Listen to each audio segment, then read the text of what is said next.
Hey guys, Bike here, and I'm back again with another Last Epoch build guide video. This one's for the Void Knight, and it's called Swordcatcher Rive. I've had a lot of fun with this build, been playing it for a little over a week. It's melee, which if you guys have seen my videos, I'm a big melee guy. And we finally accomplished what we set out to do. As most builds do now in Cycle 1.1, we took down Aberroth. There will be footage of that later on in the video, but if you don't want to wait, you can just go down to the description, click on the timestamp, and go. If you want to see the full fight, there will be a link in the description down below to a separate video. And if you just want to see the planner to this build, that is also available in the description down below as well. If you like what I do here, drop a like, possibly subscribe, but I am going to explain a little bit more before we jump into the game and check out the footage. So Swordcatcher Rive, it's all based around the new unique that was introduced into Cycle 1.1. It is a Bardiche. I love Bardiches, and it is crazy. We'll go over it a little bit more, but there's so much potential with this axe. Absolutely love it. I think this build that I'm doing on Void Knight would actually probably be a little bit better on something like a Paladin or maybe even a Forge Guard. And the possibilities with this are immense. We'll go over that in the game right now. Let's go. All right, guys, but first, gameplay. So here we are fighting Aberroth. This guy was a tough fight. I actually had to change my skills to take him down, well, so to speak. I had to change my passive tree. So I got him down to 1%. That was not recorded, unfortunately. Got him down to 1%. And I realized I needed kill threshold because it starts getting crazy right there at the end. So I needed to kill this guy as soon as possible. So I went into the passive tree, threw a couple points into kill threshold, and then we were able to seal the deal. It was kind of cool how we took this guy out. We did a void cleave to get away, and then it was just enough damage that the kill threshold kicked in, and he kind of went down off screen. All right. Here's some monolith gameplay. This is taking a corruption 592. Now, I will admit I probably pushed a little bit high because these enemies hurt, but we were able to go through and take out the enemies and farm. I don't feel it's as efficient. I feel like the build in its current state is probably better suited for 500. And then once you've optimized even more, you can definitely move on up to a little bit higher corruption. I don't really see this build going past 700 corruption effectively. Now, there's probably some people out there who can optimize the ever-living snot out of it and maybe even push it to 1,000. But for me, I've considering this build pretty much finished. Of course, every build can be tweaked to near infinity. So hopefully this will give you some ideas. But anyway, let's jump into the game and look at what we got on. All right, we're going to be starting with the gear. So this is all based around the new Bardiche added into the game called Swordcatcher. I'm telling you guys, there is a lot of possibilities with this axe. All right, I got very lucky with this one. This was actually a Nemesis drop. I went up to the Nemesis, I plugged in the Shatter Chains, I empowered it twice, and the Shatter Chains came out as 3 LP, and the Swordcatcher, which was already on the Nemesis, is just like one of the items he already has, came out as 3 LP as well. The thing about this axe is it's a world drop, so you can do prophecies, you might just randomly find it, but you kind of need a bunch of things to go right for you. A, you need LP. I mean, I guess you don't need LP. You can just slap it in Nemesis, but I think you know what I mean. In order to really make it shine and add what you want onto it, you're going to need LP. You also notice something. There's a lot of ranges on this axe.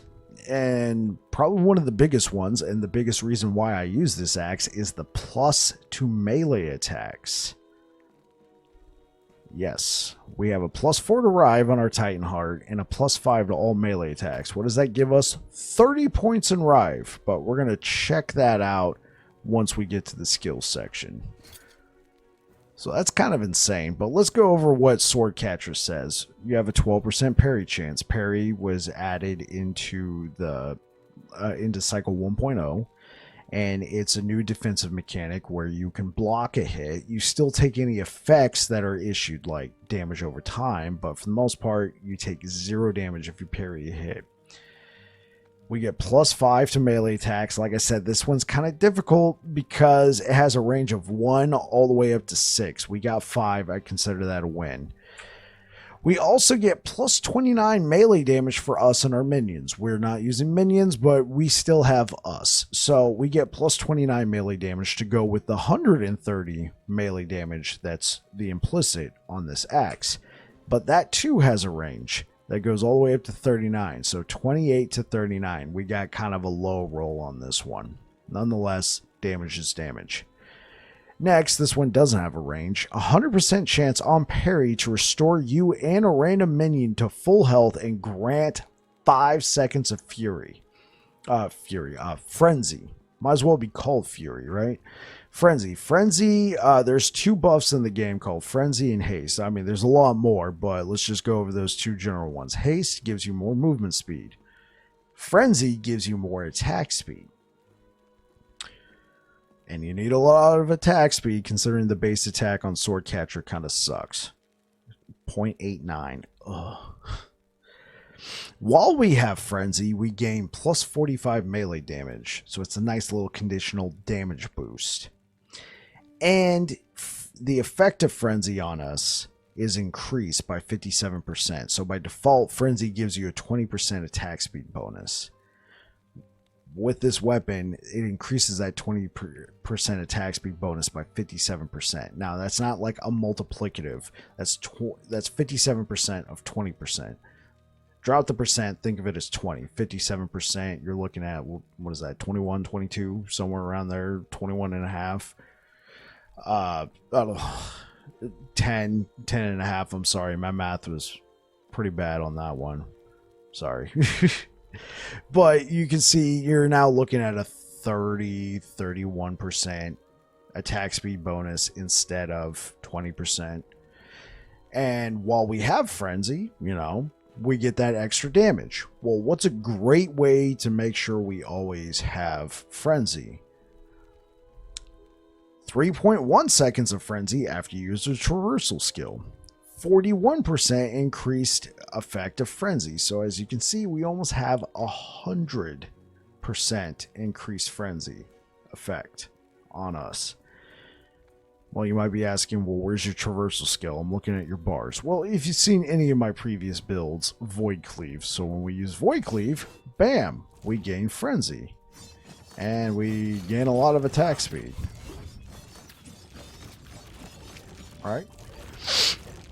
So, we've, with Swordcatcher, added 18% melee critical strike chance. That's a max T7. 27% area from melee area skills, so that makes our Rive and our Void Cleaves even larger. And then chance to shred armor.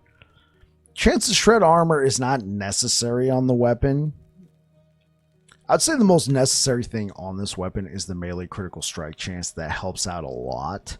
But, I mean, there's always tricks with Rive, right? There's always tricks, but having the melee critical strike chance, in my opinion, feels very good. The chance to shred armor is not necessarily needed, but it's really nice on two-handed weapons because it gives you such a huge modifier. I've stacked 100 plus shred armor on bosses before. It's really easy with this setup. But if you're able to, I would probably go for some sort of flat damage. So flat melee void damage, flat melee physical damage, somewhere around there.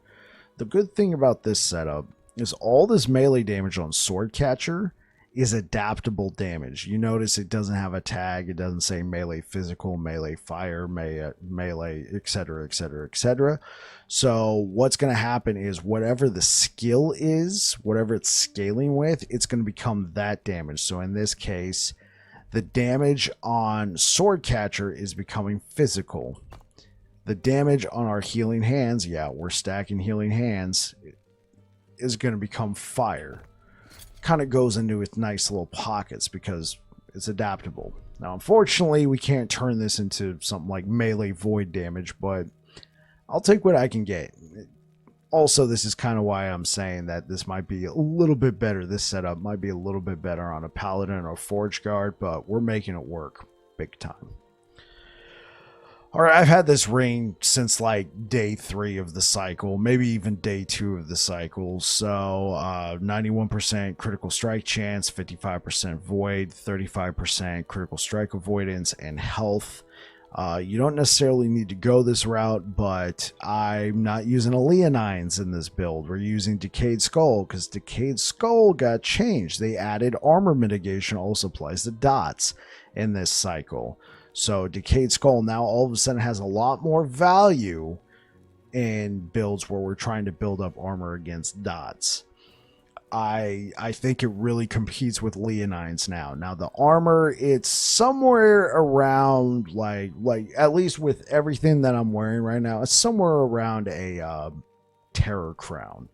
You know, the one that gives you around 300 armor without any affixes. So it doesn't give quite as much armor as Leonines, and then obviously we don't get the bonus damage reduced from critical strikes, but everything else that we get with it is I love it. So I had to go the old school critical strike avoidance route, take the blessing from the Reign of Dragons. We'll go over that in a moment. Eternal Gauntlets, best in slot. I went for attack speed here. I was able to add a armor mitigation, also applies to dot. Obviously, this is not like the best setup here. If I could have like maybe sealed that and then added strength, maybe a little bit more crit chance, and then if I could have had double health, but I'll take what I can get. This was just fine. It helps. Already showcased this Shattered Chains. This one was a bit of a gut punch. You might be going, well, what do you mean? You got yourself a T6 hybrid health. You got yourself a T5% health. Like, what? Why is that one a gut punch? Well, I also got a T5 void damage. You might be going, and here's the thing. Dots in this game are brutal. Even with these sort of, you know, they're not quite reductions. It just means we get to use more of our armor against them. I want to cleanse. I love cleanse. One of my favorite affixes in the entire game. I had a belt. It was amazing. It had the void damage, cleanse, and then these 2 healths that you see. I slammed it. I got the 2 healths, but I didn't get cleanse. That one might haunt me for the rest of the cycle. I'm probably being a little bit hyperbolic here, but I would like to see cleanse on Shattered Chains. But yeah, Shattered Chains is best in slot here. Since we're not using something like an Apathy's Maw, you know, that's very popular with builds like that, we do have to have a Siphon of Anguish. That allows us to proc Doom, and that allows Shattered Chains to sing, basically, because Shattered Chains gives us 5% more melee damage per stack of Doom. Otherwise, you could probably use just about any other belt. I mean, the 70% increased armor, it's nice for sure. The +6 melee void damage, whatever, 61% increased melee damage. Sure, those are all well and good, but yeah, I mean, you could be using a Spider Silk belt and have your cold and poison resistances taken care of. What makes Shattered Chains amazing is the 5% more melee damage per stack of Doom. Doom stacks up to 4 times, so 5 times 4, that's 20% more melee damage per total, not per stack. That'd be insane. So we need Siphon of Anguish here. I opted for health, and then I also happen to get cold resistance. I didn't argue with it. You could throw strength. Strength's pretty good. You can also throw critical strike chance. That's also another good one. I would prioritize health. Dark Stride. This is a T6 experimental affix. That's what allows us to, you know, as we explained earlier, constantly have an upkeep on that frenzy to give us the extra damage and that insane attack speed. You could also go for movement speed here. You also might not be able to get something like a Frenzy onto a pair of Dark Strides. I got lucky with this one. I did the classic, found a pair of boots, kind of got it just to where I think, I might have a shot, and then, Circle of Fortune, Rune of Creation did. If you didn't know, Rune of Creation is a prophecy you can get, I think, in the later stages. You don't find them early on, but, I've Rune of Creation several items, and I still have 11. That's what I typically do for all of my slams. If I trying to slam something with that one affix I really want, and I have a couple 1LP versions of a unique, and then I got this, like something I really want onto there, and I want to have a couple tries, I'll Rune of Creation it. You got to save just enough forging potential, so just craft it just enough, and then Rune of Creation it. Bam, there you go. Normally you would not be doing that. These are pretty rare, unless you're in Circle of Fortune and you're doing the prophecies like me. Then you probably have several. So yeah, I Rune of Creation it, and then I slammed it. So we do not have a ton of melee void damage, but we still have 26% movement speed from the boots, and we have 18% from the implicit, and then what already rolls on it. And when we take the boots off, we see that our move speed's 20%. So that means math, my brain overloaded. Yeah, oh my gosh, that is pathetic. That means we're getting 8% from our added melee void damage. I'm sorry. I'm sorry. Which for me is still fine, because normally this is how it goes. Chop, chop, move, chop, chop, chop, move, chop, chop, chop, move, chop, chop, chop. You know what I'm saying? We like the Dark Stride because it gives us a +1 to Void Cleave. It's good. Anchor of Oblivion. So you have a couple options here. This one I was trying to slam a T7 health. I was just trying to get extra health on here.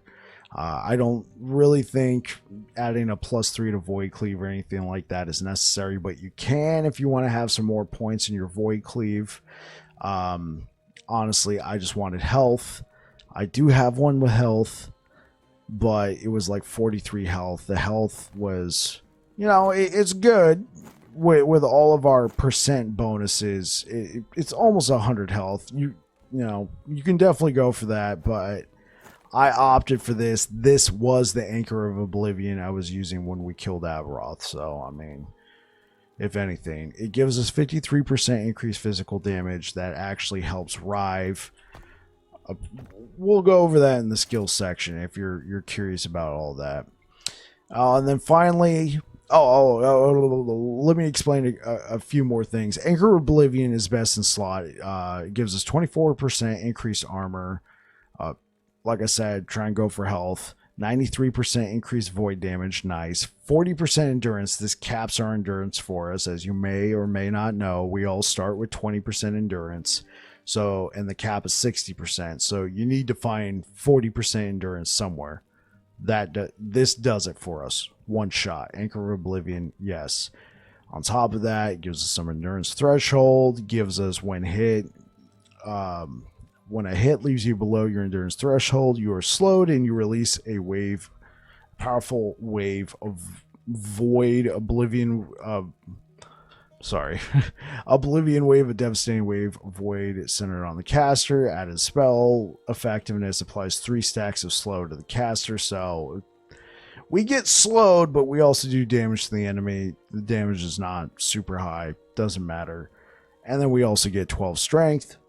4% extra armor per point of strength. This is a great way to get a good amount of strength. I guess you could also slam strength into this. And then last but not least, Omni's probably one of my favorite amulets to just dump onto a build if you're lacking resistances. This one's pretty well rolled. We're lacking in a few areas. Good old Omnis. You could also go for Nihilus or Nihilus or whatever it's called. I got it here somewhere. You can go for one of these if your resistances are close. It can give you up to +2 to your skills. This one's a +1. Gives you, more armor, increased mana regen, up to 15% all resistances, but this item's kind of tricky. You can also get negative resistances with it. The 3.4 seconds of frenzy after you use evade, that could be nice. It could be another source of frenzy. Personally, if you had that, then you can maybe throw something else on your boots. For right now, I say go for Omnis. It's more, I guess, reliable, or at least we're more familiar with it. Okay, I've spent way too much time talking about the gear. Let's move on to the idols. So I basically tried to pick up armor wherever I could. Abyssal Decay Duration, we're not using that, but I mean, it could have its benefits later on down the line. For right now, grab armor and then whatever else you want to throw on there. This one, I don't know what happened to the idol. The only thing I could think of is I accidentally dropped it, but I actually had an echo damage when a skill echoes and then chance to apply time rot. I really wish I still had that, but I don't know what happened to it. Like I said, I think I accidentally dropped it without realizing. So anyway, we have a 63% increased melee void damage. Best in slot would be echo damage when a skill echoes and time rot chance. You can figure out some other ways on your passive tree, but I'll show you what's going on. This one is just to make up for our resistances, just to make sure we're at cap. Vitality's pretty important for Void Knight, because we do 1% more melee void damage per 3 vitality. And I know we're kind of skipping ahead here, and they also changed Eternal Form, where we gain extra health per point of vitality if you invest at least 5 points in Eternal Form. I mean, everybody was already investing the max 10 points into Eternal Form anyway, but there you go. So with that, we have 35 vitality. That is a 11% more melee void damage. I can do math. I think. I'm really not instilling much confidence, but yeah, vitality, great thing to have with armor. And then, this just makes up our resistances, and then I threw on a Vigor Stout Ligonian Idol of Life. Alright, let's move on to the blessings. I always like to go talk about it here. Blessings are always kind of, subject to whatever you need. I needed gold, so I took the gold one here. You can make a case for the unique drops, or you can make a case for the extra experience. Extra experience could also lead to more favors, so that's a good one to pick up. I need gold right now. I'm broke. All right, I have 732,000. When your stash tabs, at least at where I'm at right now, are starting to cost 235,000 a pop, yeah, I need the gold. So take whatever you want there. Same here for Stolen Lands, Blood, Frost, and Death, Grand Hope at the beginning, and Last Ruin. Let's go over the more interesting ones. You can take, crit chance. I guess you could take Shred, Void Resistance. It's not necessarily grab yourself a Critical Strike multiplier. Ending the Storm, I highly recommend the Lightning one. I know the really good one is the health regen. Well, we're using Titan Heart here. Did we even go over Titan Heart? Yeah, there's a Titan Heart in the build. It has +4 to Rive. There we go. Titan Heart doesn't allow us to regenerate health, so there you go. kind of sucks, so I just recommend taking Lightning Resistance. You could also take something like Mana. Reign of Dragons, like I said, we're going the old school Critical Strike avoidance route. I feel like a lot of Sentinels these days are just throwing on a Leonines and calling it a day. And then taking all res here if you want to do that. You don't want to go the Decayed Skull route. Can't find a good one. You can throw on the Leonines and then take all res. But otherwise, get yourself critical strike avoidance, put something on your ring. You got to make sure you're hitting at least 100% and you're off to the races. Spirits of Fire. We took armor here. This one goes all the way up to 320, so I got to farm it a little bit more. But yeah, armor best in slot here. For the Age of Winter, you got two different choices. You can take a chance to shred physical resistance on hit, or you can take the percent armor. So Rive, even though we are doing some void damage with it, it's still considered a physical attack. So shredding physical resistance on hit is actually very nice. I know we're giving up that armor, but I did see a noticeable damage increase when I switched to this. So unless you got another way to get some physical shred or something like that, which you might have access to, I would take this blessing, or you can take the percent armor. And like I said, last ruin, you can take whatever you want. All right, that is the blessings. Let's get into the skills, the juicy part, right?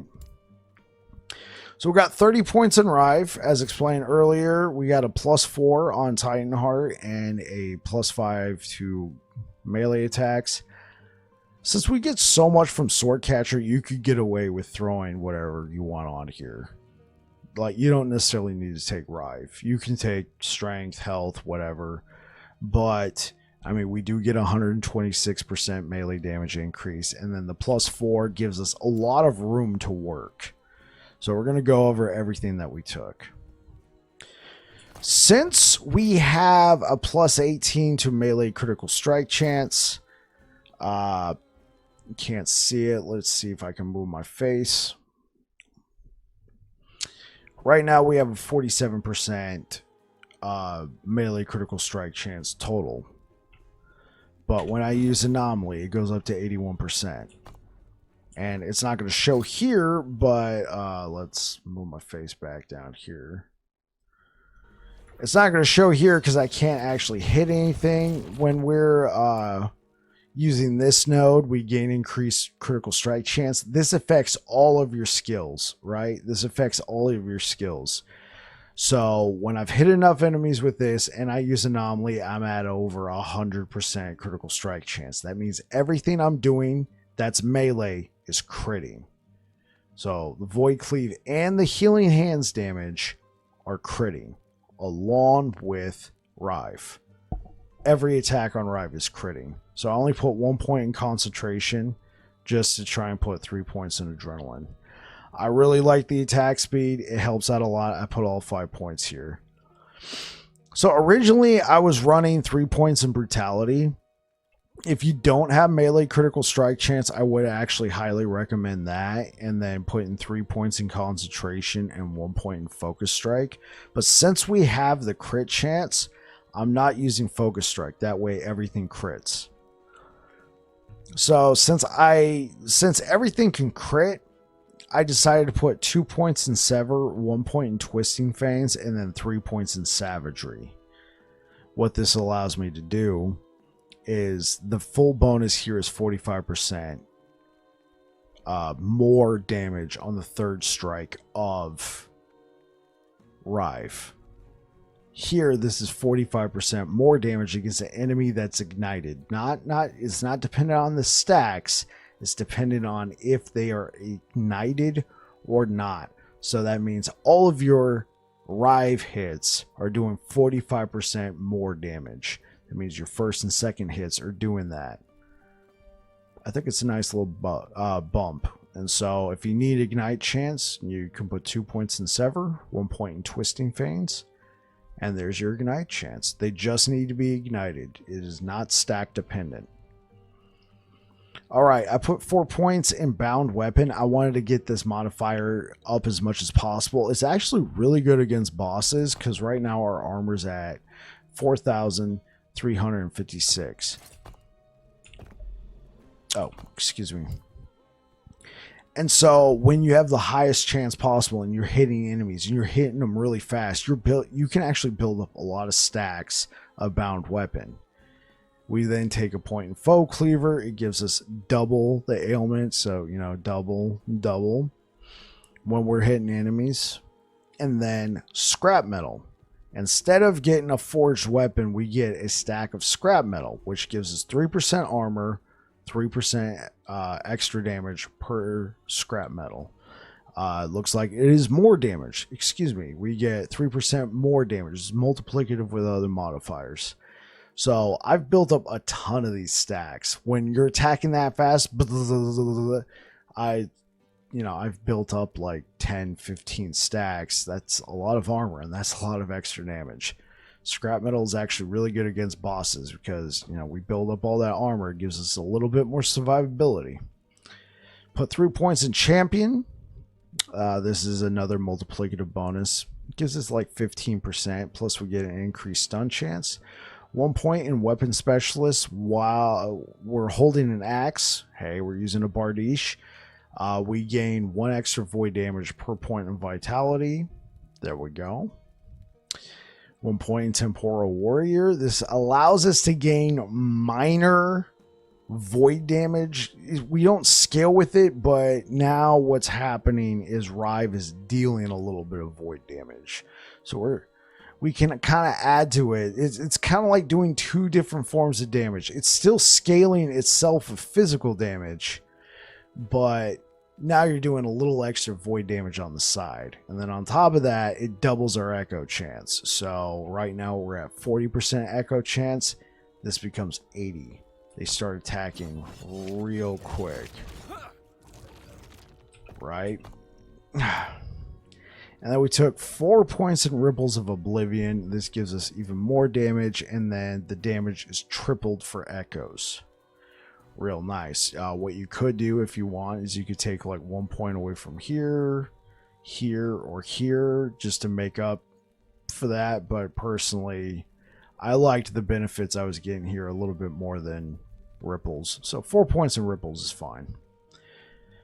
Like I said, if you're not using the +4 to Rive, you could change a few different things, mess around with it, maybe not even mess around with the crit chance. If you can get enough crit on your gear and then, you're using your anomaly, you don't even have to invest those 4 points into the crit.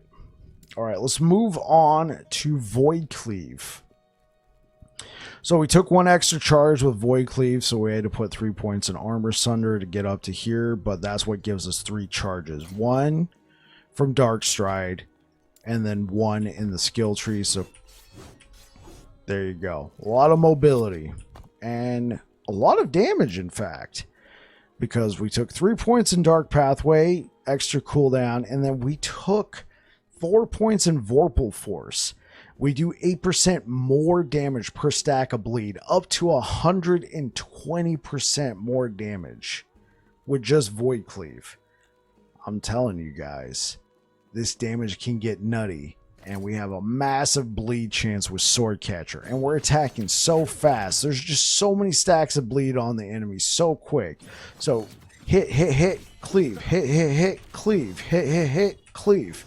You're maintaining that frenzy bonus. You're doing all that extra damage with Void Cleave. It's a great killer. It's a great way to seal the deal. 4 points in Abyssal Walker. This gives us a multiplicative damage bonus, but it allows us to take Gravity's Edge. And now Void Cleave is a traversal skill. 2 points into the depths. It's just so we can get to precognition. This gives us a base critical strike chance of 2%. I guess I don't need, since we can hit 100% without this. I'm just so used to putting 3 points here. I guess you can take these 2 points out, maybe put them somewhere else, like into the depths, but I've left 3 points here. Anyway, this gives us 150% crit chance, as well as when we hit an enemy and crit, we apply a critical strike. We apply critical vulnerability.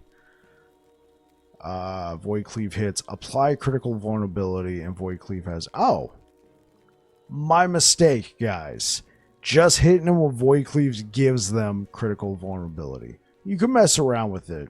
Tell me how it works out for you guys. And then 4 points into Champion of the Void. A 200% critical multiplier is insane. We also gain mana. we don't really struggle with mana on the build. All right, moving on. This is pretty much my mostly generic volatile reversal setup, but we're continuing what we did with the Void Cleaver Racing Strike build. I'm continuing to use the food for worms here. The thing is, we don't have the greatest time rot chance, so we're not building up all 12 stacks of time rot, but hey, extra damage is extra damage. But if you don't want to take this, you can put it into something like catching up, which gives us a movement speed bonus. All right, so healing hands, we converted it into a melee skill, and then because of sword catcher, it gained +5 points, and then +1 point from omnis. So I put 4 points into cleric's hammer. This allows us to cast healing hands when we're attacking. I put 4 points in Prayer of the Fallen just for a little extra healing effectiveness. This one I'm trying out. Honestly, we have so much leech anyway. I was just trying to figure out some extra ways of getting some healing. You could probably just get away with putting 4 points in urgent healing and then 3 points in blessed perish, but with only a 2.2 mana cost, and we get back so much mana from attacking, you know, the room is yours. You can figure out what you want to do with it. I put 1 point in Purity of Thought, and then we came over here to this side. Like I said, we made a melee skill. We put 1 point in Syrian Light, 2 points in Cleric's Wrath, 2 points in Virtue of Patience. These are just damage buffs. With Seraph Blade on, all of these little buffs right here get converted into melee damage for healing hands. I'm not saying it's the most amazing damage, but we can mostly make it crit all the time. And then on top of it, it's just an extra hit, you know, just an extra way to apply ailments, armor shred, bleed, whatever. It's just, you know, it's 2 hits in 1. And then we came up here and we grabbed Halted Scourge and Turn Undead. These are just a little extra damage, and we take a little less damage. I mean, a 10% damage reduction from void and necrotic sources. All right, and anomaly. What you could do, if you have your crits completely squared away and you don't need the crit chance from anomaly, you can invest it into this side right here. You could put a couple points into exacerbate and then put the rest of your points into Mark of Rot. That way, when you hit an enemy with anomaly, they're going to take 100% increased void damage. We're not doing a ton of void damage anyway, and like I said, the damage on Swordcatcher is adaptable. It becomes whatever the attack is, so we're actually doing a ton of physical damage. We do have some void damage on there, which helps. I personally just want to make sure we had crit, time bubble, that way it's on top of us. We get our void res stacks. So each second they're in the time bubble, if the time bubble's on us and we're hitting them and they're in the bubble, their void res is getting shredded anyways. We got that going for us. Excuse me, I'm going to take some water. So that's how we're shredding void. And yeah, and then we apply slow, all that good stuff. We put 5 points in Temporal Mastery, make the time bubble last longer, 1 point in Lingering Memory. That way we get the effects of it lasting 2 seconds longer. 1 point in Time Lord, that way the bubble stays with us wherever we go. Manipulation, while we have Time Bubble active, we gain a 20% attack speed bonus. Nice. And then 3 points in Swift Rest, just for that cooldown recovery. All right, that is the skills. Let's move on to the passive tree.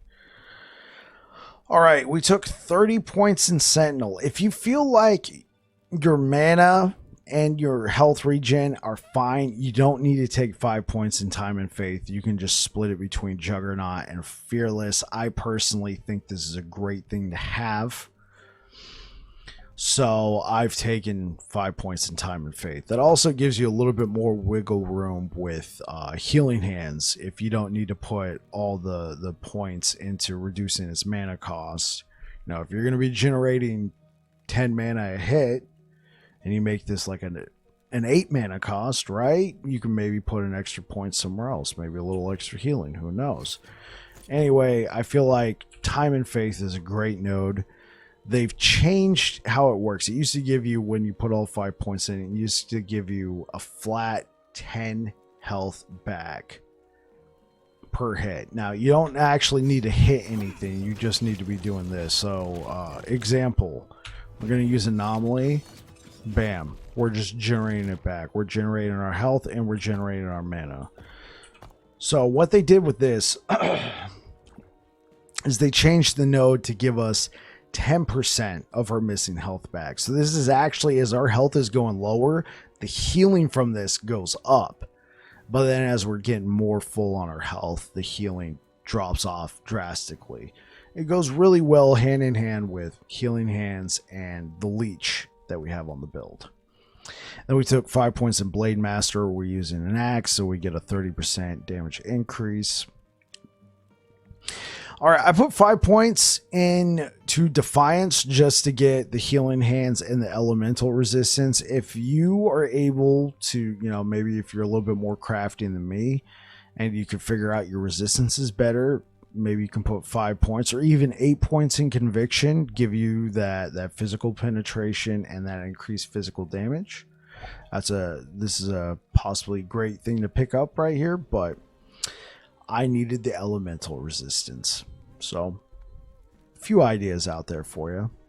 Then in Void Knight, I put 9 points in Abyssal Endurance. This is what I needed for the build for me. You might need 10. Who knows?